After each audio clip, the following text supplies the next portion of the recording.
Good afternoon, metalheads, and welcome to episode 7 of Metal Sanctuary. Today we're going to start the first of my videos on my opinions of specific bands.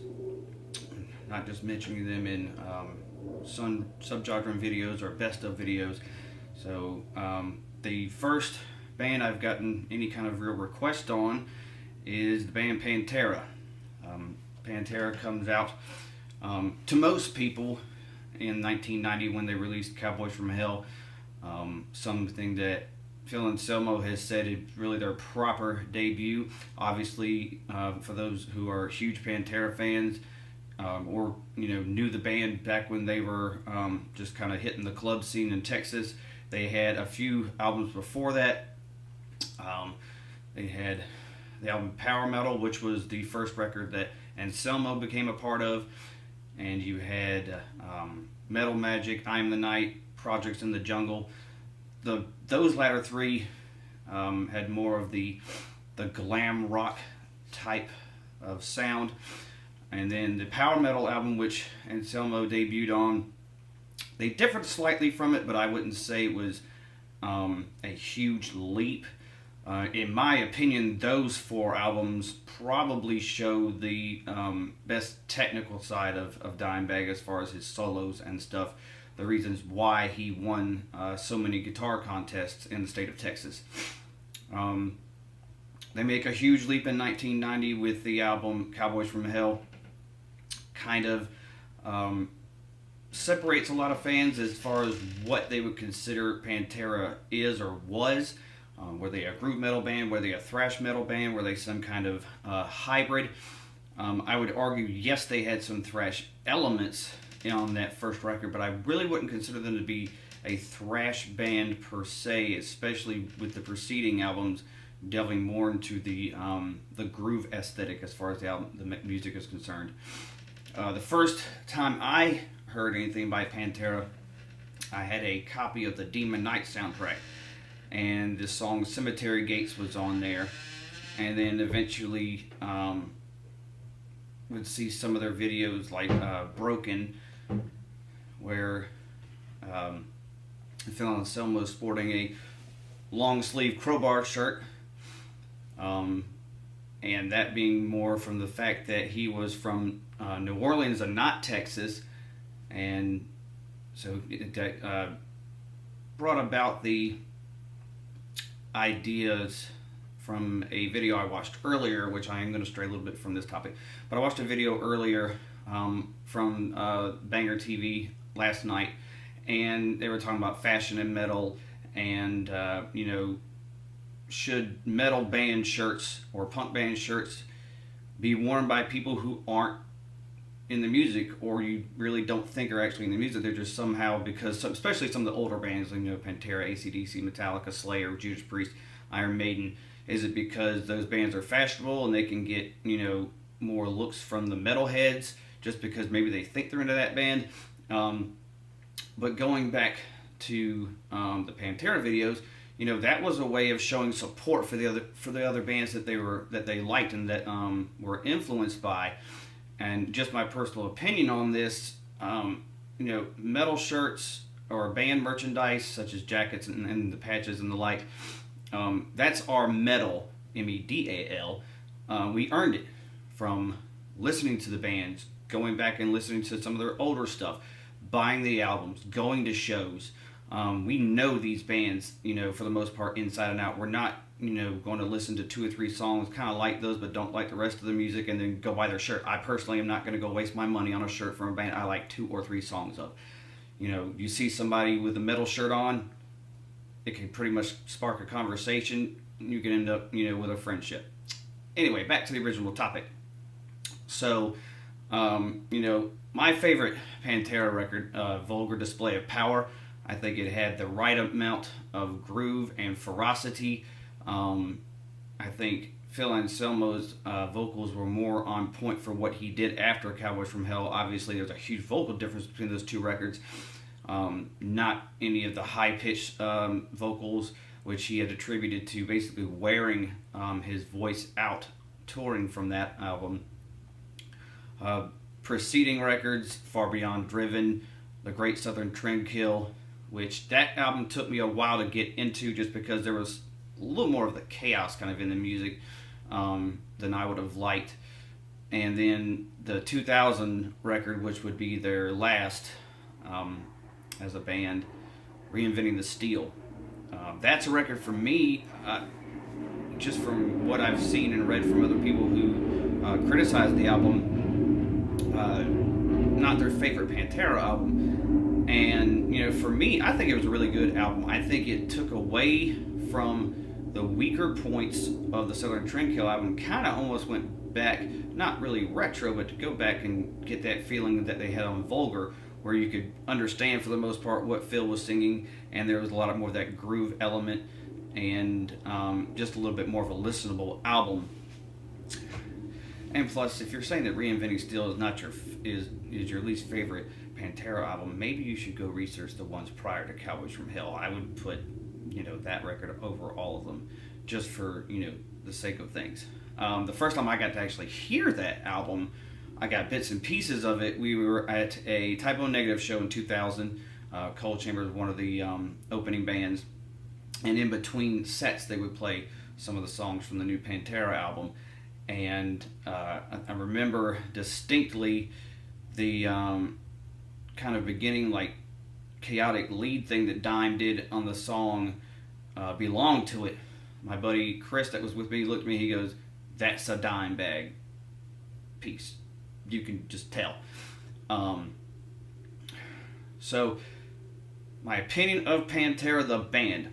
I love this band. Don't know if I would consider them, anywhere in like my top 10 or so, just because I have a huge range when it comes to the bands I listen to when it comes to metal.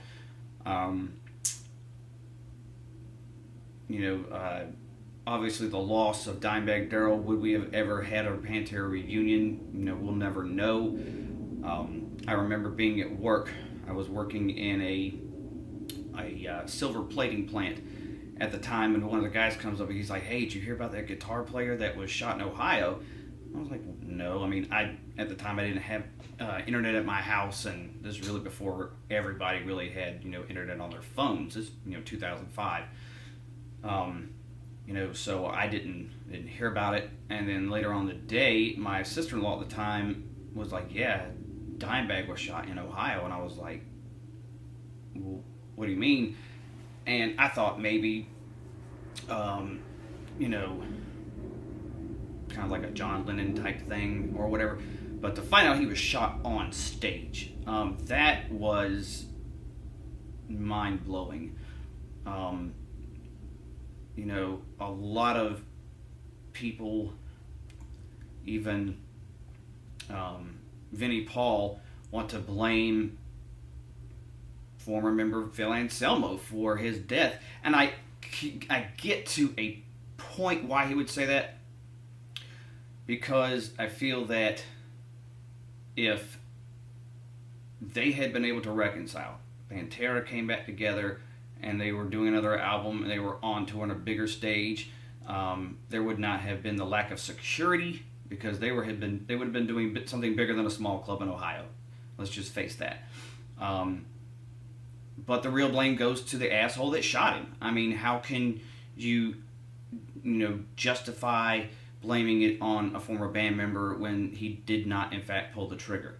I don't think he told anybody to go shoot Dimebag. I know there was, back and forth about his opinion about with the music they were doing with Damage Plan. But, we obviously know we're never going to see any kind of posthumous reunion with whoever on guitar, basically for the fact of Phil and Vinny, mostly for Vinny. They can't put aside the differences. Phil said he would absolutely love to do it. What his sincerity is, I know he has a lot of things he gets in trouble for the media for, and I'm not even going to go into those. But I do think it would be cool if it was at least a one night type thing where they went out and did something. I don't think we'll ever see it. That's a shame. but Phil's off doing his stuff, Vinny's off doing his stuff, and it's probably for the best that they don't put anything together right now. I think it's probably one of those wounds for Vinny that's just never going to heal, no matter what. Now, I have a highly controversial opinion on PanterA fans. Now, this is not for anybody and everybody that likes PanterA. I think every band has a select number of fans that want to just go to war with people and claim that PanterA is the best metal band ever, and that can be said about a lot of bands. Slayer's in that conversation, of course, among some others. But PanterA fans, the gripe I have with the over-the-top PanterA fans that they want to put in specific Dimebag up there with the greatest guitar players. Now, I don't necessarily think that a great guitar player has to be one of the most technical guitar players. And for Dime, especially in the early few albums, he showed he could be a very technical guitar player. I just think that when a metal musician, regardless of what instrument they play, if they don't have, for me, a tremendous body of work to go through, it's hard for me to put them, in a category of greatest of all time. And it's even harder. I think people do a lot of reaction. I think they do this with Hendrix and Morrison, Randy Rhoads, John Bonham, and I think Bonham had probably more of a case for his playing with Led Zeppelin. There's this almost instant want to put them in the greatest of all time when they've passed on. And for me, I can just think of a number of guitar players that I think are better. Tony Iommi, the Priest guitarist, Tipton and Downing, any of the Maiden guitarists, whether it's Stratton, Murray, Gears. So I think there's this cloudedness just because the PanterA fans that I think are the most guilty of this are probably the ones that started listening to metal because of PanterA. And I think a lot of bands, they bring in these fans, and sometimes the newer to metal fans don't go back in history and research the band's influences and find the other bands that were better at doing things. So like if a metalhead says I don't like Black Sabbath and their favorite band is Hatebreed, well, go back and look at all that came before that band. So I don't hate PanterA fans. I have a PanterA shirt myself. I have all of their albums that they've done. Is just separating the fans from the band. I think those are one of the select group of fans that really irritate me sometimes when they want to put the best ever, or some fans talk about, and this isn't all, because I do believe that some of them have a legit case when they say I really miss you, like they really actually knew that person. I think maybe if they actually didn't know the Dime, maybe they should have gone into a better phrasing and say I miss the playing that he had, missed the passion that he played with. But I don't know, maybe I'm wrong, just put your opinion out there. So that's that with that. So anyway, like, comment, subscribe, tell your friends. Obviously, I think this post probably more than any will probably have quite a few comments to debate me on, as far as at least the latter half of things. But anyway, that's all I have on PanterA. So y'all have a good day, stay metal, and God bless.